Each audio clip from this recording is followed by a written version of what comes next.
The Pitchsider. Pitchside for every game.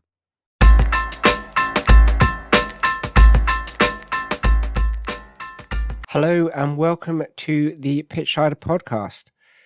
Coming up this week, we have sack-ins in the Premier League, double billing of the Premier League, the World Cup preview, and much, much more. But first, let's start with the news. And coming out of the Premier League this weekend, before the weekend fixtures kicked off, Aston Villa have sacked Steven Gerrard after a poor run-in of form. Aston Villa are currently sitting 14th in the Premier League after 12 games. They haven't been the best form recently. Many, after their successful window, have picked them to be contenders in the European game next year, but it looks like they're more in a relegation battle than they are to be going forward.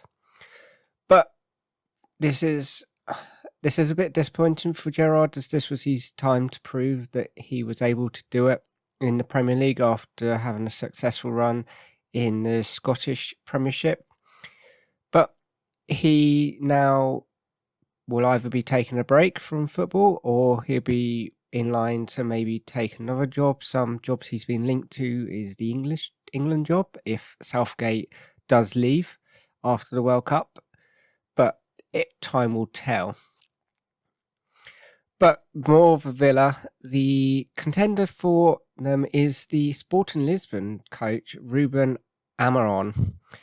He's one of the main contenders to take over after being successful with Sporting Lisbon.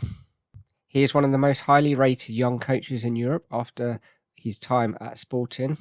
He speaks English and has a reputation which has grown since joining Braga, and he led Lisbon to their first cup in 19 years in the season 20 to 21. So he looks like he could be a good candidate for the Villa job, but also there is other people that are in contention. So there's also Thomas Tuchel or Thomas Frank from Brentford. Elsewhere in the Premier League, Ronaldo is having a outburst after refusing to come on in the Tottenham game where United won 2-0. He kicked off and he was banned from the squad for the Chelsea game, and he didn't play any part of the weekend. He wasn't even a featured sub, and he was being forced to train with the under-21 squad, as the squad did focus on the Chelsea game. Ten Hag has confirmed that Ronaldo is likely to be in the team as we go on, and he is part of his future plans for this season. But there's also a lot of rumours coming out of United that he is going to maybe leave in January. He is linked to many clubs, especially Chelsea. They appear to be in talks with him. It would be a free transfer in January, I believe, but to come to Chelsea, he would need to take a pay cut. So, which is something it is believed that he is willing to take after a poor season at United so far. As a Chelsea fan, I don't know what he could offer to the squad. He does offer goals, but we currently seem to be okay. I don't know if he'd fit into the current plan, but just bringing him in brings a lot of money in commercial deals. So it would be a good way to get some of our money back from what we spend on him, which I wouldn't really want to see him come, but I wouldn't be opposed to it.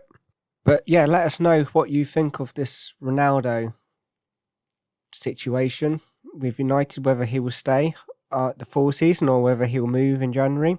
Potential replacements is João Felix from Atletico Madrid, but I believe Atletico Madrid are probably very likely to keep him, and it would be a mega transfer fee in the region of maybe 120 to 150. as Atletico Madrid would maybe like to get some of their money back they invested in him. In European football, it's been announced that this weekend that Frank Ribéry, former Bayern Munich and France winger, has announced his retirement after the 39-year-old has terminated his contract at the Serie A side Salernitana, sorry for the pronunciation, after struggling with knee issues. He scored 124 goals and contributed 182 assists in 425 games for Bayern Munich, and winning the Champions League in 2013 and also 9 Bundesliga titles. He wrote on Twitter, "The ball stops, the feeling doesn't. Thanks to everyone for the great adventure." It's sad to see any player retire, but he's had a successful career.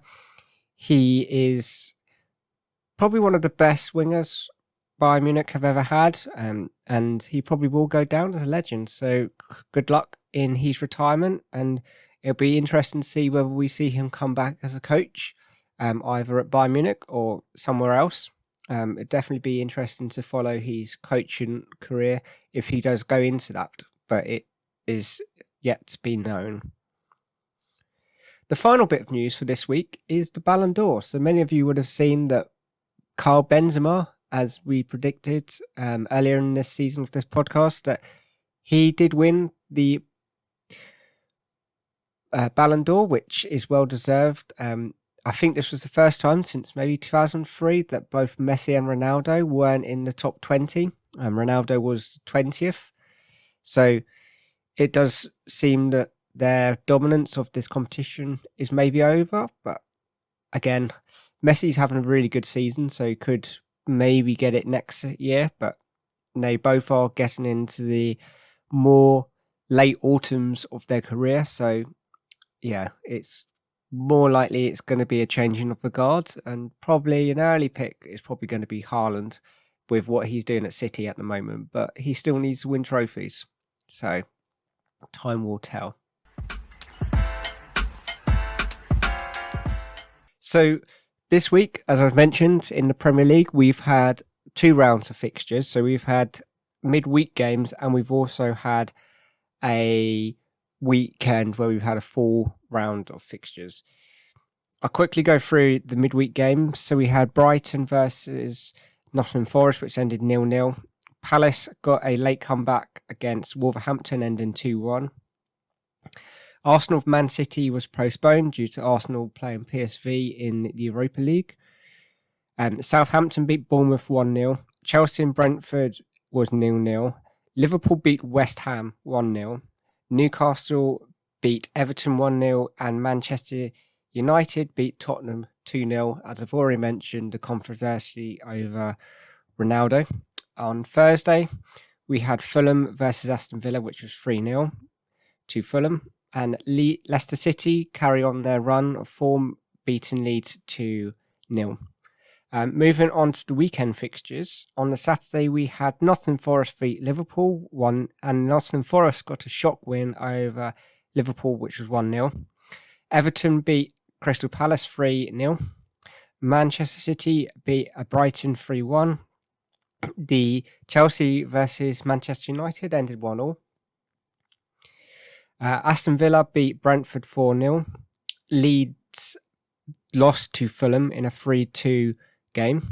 Arsenal dropped points at the top, drawing to Southampton 1-0. Leicester City beat Wolverhampton 4-0. And Newcastle beat Tottenham 2-1. So I'll quickly go over some of these games. Probably the 2 biggest games is Tottenham versus United. So Tottenham lost 2-0 in this. United played really well in this game. Casemiro getting man of the match. It was United's dominance. Tottenham seem to be losing their steam at the moment, especially with this defeat to Newcastle as well. This is going to really affect them. They were dipped to be challenging for the title, and now they seem to be slipping and dropping points. I don't know what too much they can do to come back. it's going to be, I just don't think their squad is good enough to be able to compete. Kane and Son are really good, and they've got really good other backup players, but they just don't seem to be able to compete. Especially, they should be beating United, especially they should be beating Newcastle. Newcastle on a very, very good run at the moment. And yeah, it's been not very good season for Tottenham. It was not been the worst, probably, but they need to start picking up points. So they still are third in the table, as that game stood. Currently, they still are third, but many teams like Chelsea, United have games in hand on them, which probably will likely overtake them. And the last 5 games, Tottenham have only won 2 and they've lost 3. So to be in third place where they are, not going to be that successful. The other big game, which if you would have followed the Instagram of the Pitchsider was at the Chelsea versus Man United game, which ended 1-1.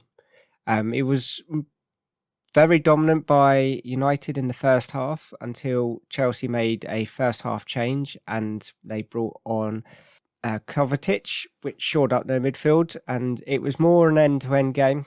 And then Chelsea got penalty and then scored it, and then United went on to get a late minute winner as Casemiro got a header and it just scraped over the line, and it was given by Hawkeye. So both teams probably would be disappointed with a draw. Both teams would have been, if whichever team lost, they were very likely that they weren't going to be satisfied with this. But yeah, I think a draw was an even result for both these teams. It was very, very, very good to watch. Very good atmosphere. Just want to shout out Trevor Chalobah. He's on a really good run of form at the moment, and he showed that against United. Didn't let anything go past him. So congratulations to him, and I believe he got on man of the match for this game as well. Elsewhere, the other big shock was the Nottingham Forest Liverpool game. So Nottingham Forest haven't been on the best of run at the moment, but Liverpool, after beating City and West Ham, you would have tipped them to absolutely batter Nottingham Forest, but fair play to them. Forest held on, got 1-0 victory. Dean Henderson showing his worth in this game. He was very, very successful, and he seems to be loving it at Nottingham Forest. So it'd be interesting to see whether his loan will turn permanent if they stay up.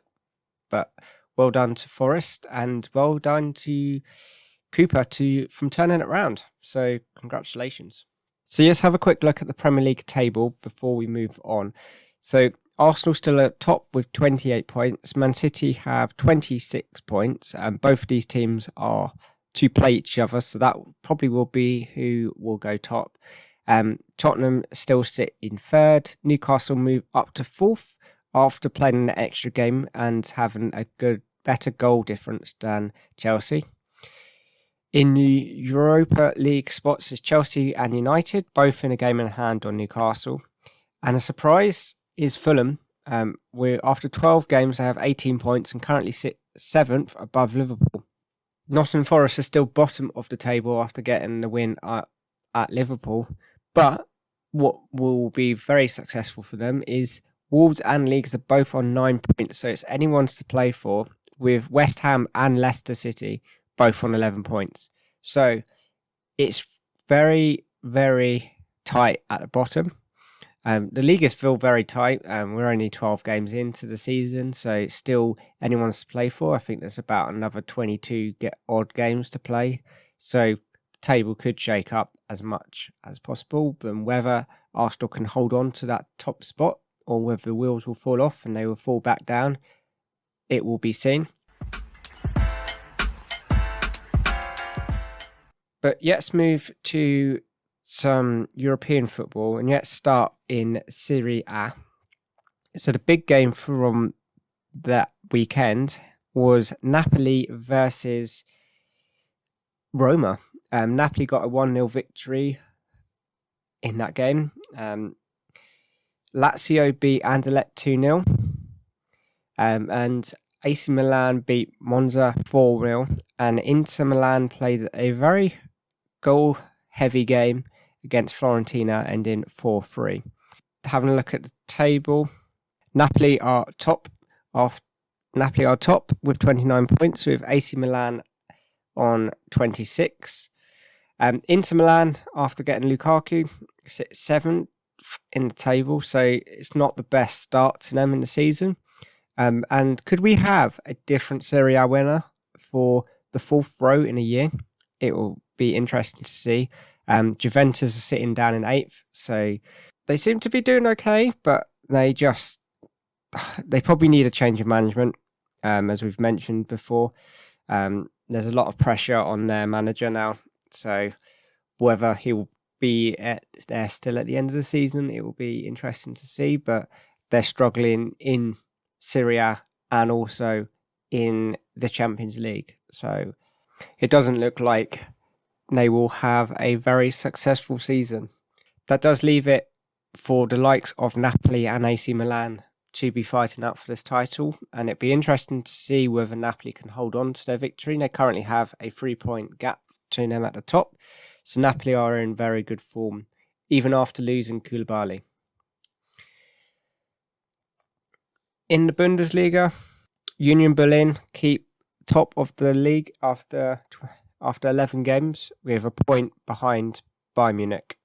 So Union Berlin are still top after they made history of going top in the Bundesliga, but it looks like they've lost a bit of momentum. Borussia Dortmund looked to be good after a 5-0 victory over Stuttgart at the weekend, and RB Leipzig and Augsburg ended 3-3.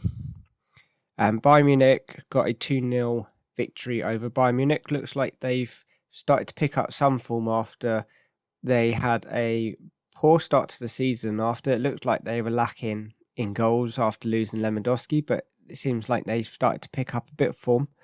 So this will be very, very interesting to see where this Bundesliga will go. And a lot of the leagues are starting to spice up now, especially with Serie A, Premier League, Bundesliga. All the top teams are very close. No one's starting to run away with it. Moving to La Liga, Real Madrid and Barcelona are sort of running away with their league, but they're only 3 points away from each other. So Real Madrid have 31 points and Barcelona have 28. Both teams to be scoring very highly. Lewandowski seems to be hit the ground running, and so does Benzema. So it's going to be an interesting season. I don't think there'll be any shock like we have currently in the other top 5 leagues. But yeah, I believe it probably will be Real Madrid's or Barcelona's to play for. And the final league you just mentioned is Ligue 1. PSG are sort of running away with it. They have 5 points gap, but it's the French league, and you would always pip PSG to win this, but they are closely followed by Lens and Lyon, both on 27 points. So I wouldn't rule out them two teams, but PSG look to have the quality to be able to win this league. So that wraps up this weekend's football. So that leaves us to pick our player of the week. As I've mentioned, Trevor Chalobah did have a successful weekend, but I think this weekend I'm going to give it to the Newcastle player Amaron. He scored a wonderful goal in midweek, and then he also scored at the weekend. He looks to be in really good form. He's really helping Newcastle get these wins. He seems to be a very creative attacking player for them, so that he's going to be a success, and he's going to really push them to the next level, which he already is doing. So he is the Pitchsider's player of the week. So congratulations.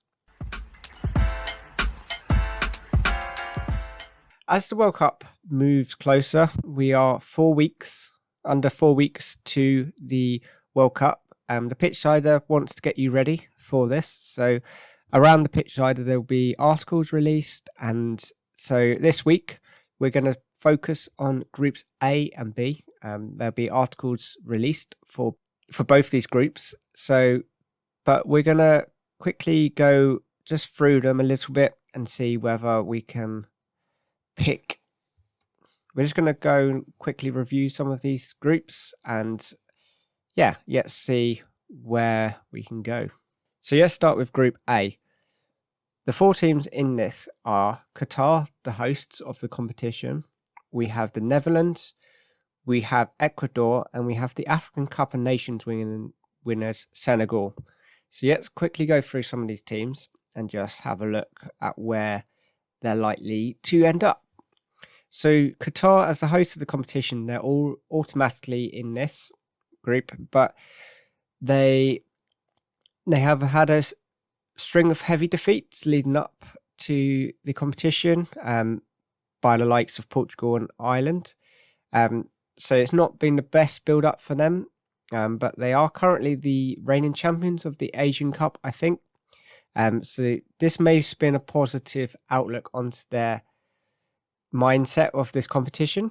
And it seems to be they are the lowest ranked team in the group. And I think from our point of view, they're probably going to finish bottom of the group. I don't see them really getting any points, or they may get one against Ecuador. They're a similar team to them. But the likes of Senegal and Netherlands will be too powerful for them. And I don't think it will be great showing from them. But it is great to see them in their first World Cup. So I wish them the best of luck. Moving on to Ecuador. Ecuador have made it through the qualifications in South America. They did have a questionable whether they should be in this competition because one of their players, Brian Casilio, was not actually allowed to play for them after his nationality was confirmed not to be Ecuadorian, but I believe they still made it through. One of their biggest areas that they really need to improve on for the World Cup would be to score goals. They seem to be on they don't seem to be able to score many goals, but they do have a star man in their ranks with Enia Valencia, and the former West Ham player has an excellent record for Ecuador, scoring 35 goals in 70 games. I picked them to maybe beat Qatar in the World Cup, but I don't think they will go any further. They'll probably lose to Netherlands and Senegal. So I think they will finish third in this group. Moving on to Senegal, this is where the stars really start to come out in this group. So you've got the likes of Mendy, Koulibaly and Mane in this team. After winning the African Cup of Nations, this team looked to be very solid. They beat Egypt on penalties in that competition to win it. And they also beat Egypt on penalties to make it through to the World Cup.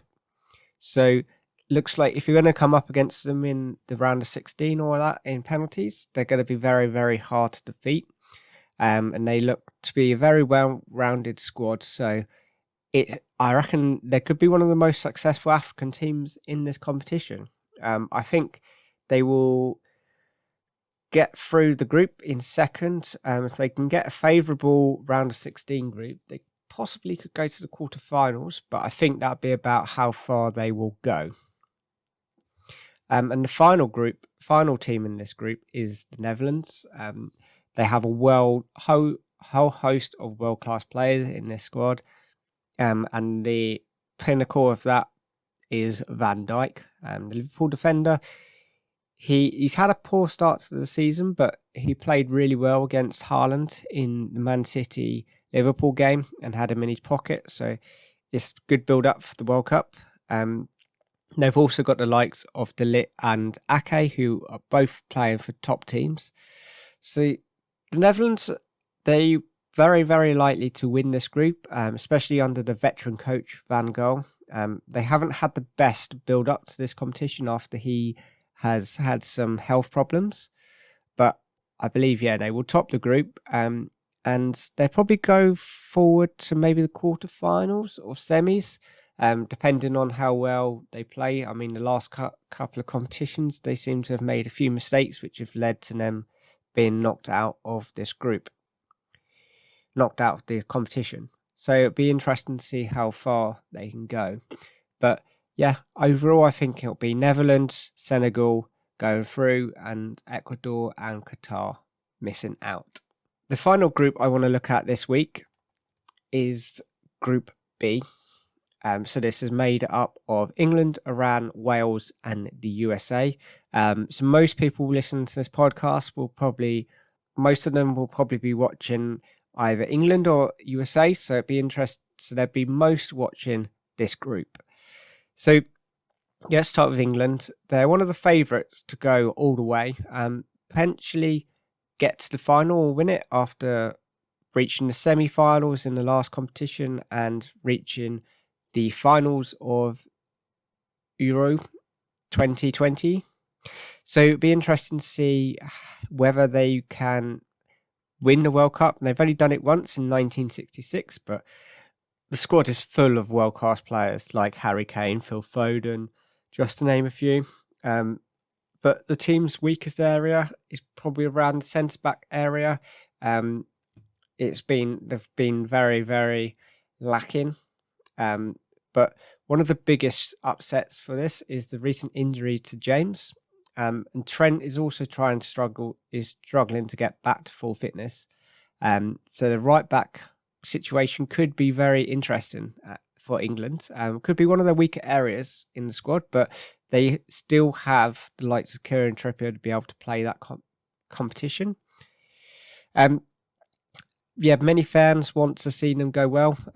They haven't won a game in the last 6 games building up to the competition, so it hasn't been the best of start for England. But the last game against Germany, which ended 3-3, did give England fans a lot of hope before they will go to the World Cup. So with a lot of the England players in form, it's very likely they are going to win this group very easily. But there's a couple of teams in this group that could pose them with a couple of threats. Let's start with Iran. Iran is one of the most exciting teams in this group. Most people have not ever watched Iran, so they won't know any of their players. They don't know any of the tactics, and possibly the teams haven't watched many of their games. They will watch them going up to this, but it could make them a very dangerous and unpredictable team to play, and they could be one of the dark horses of this competition. Could make a real surprise in this group, especially against teams like USA and Wales. They currently in their leading up to the qualifications, they scored 15 goals in 10 games, so they are able to score in this competition, and they were the first Asian team to get through. I believe they will finish bottom of the group. They are the lowest ranked team in this competition. But yeah, if the teams don't do their research, which is very highly unlikely, they might do well, but I can't see them beating the likes of England, Wales, or USA. Moving on to the USA, they're currently ranked 15 in the world, making them the second highest in this group. And one of their key players is their captain, Pulisic, currently playing for Chelsea. He's critical for them and is likely to be one of their main sources of goals, which they will really need to score to push onto this competition. America currently are an up-and-coming team, so they have several players amongst the European stage, especially some at RB Salzburg, Leipzig, and also Leeds. There is some that are pushing around AC Milan. So it'd be interesting to see what players will play and how well they do. They will struggle, I believe, against England, even though England have only ever beaten them once in a World Cup. The rest of the time, USA have won. But I believe they're more suited and will similar be. They are a similar team to Wales, so it'll be interesting to see who will win Wales versus USA. And I believe that game could be the game that would decide second in this group. But I believe they're going to finish second on goal difference. I reckon Wales and USA will end in a draw. Both teams will lose to England, and then they'll beat Iran. It just will depend on who is more likely to score. But with USA, it's very exciting. I believe they probably will make it to round 16. I don't think they'll go much further. So yeah, it'd be good to see how this goes down. And the final team in this group is Wales.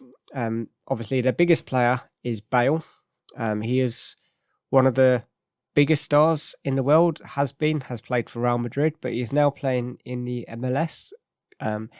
And he hasn't been that successful in the MLS. So it'll be interesting to see how he does play in this competition, whether he'll be able to play full games without getting injured.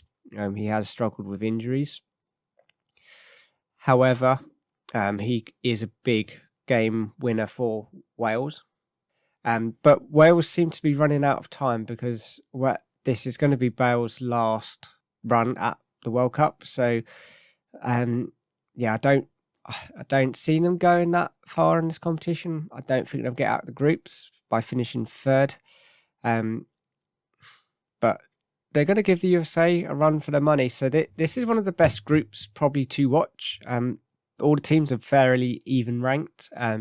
So it's going to end, for me, as a Pitchsider view. The Pitchsider view will be England top, Wales second, England top, USA second, Wales third, and Iran last. And yeah, let's see how that will go. That wraps up this week's podcast. For the articles, they'll be released on the pitchsider.com, so do check that out. And next week, we'll be going through groups C and D. So be tuned for that. Come back and be tuned for that. But over this World Cup, and so over the next couple of weeks, please stay tuned to the Pitchsider. There'll be a lot of articles coming out, a lot of podcasts.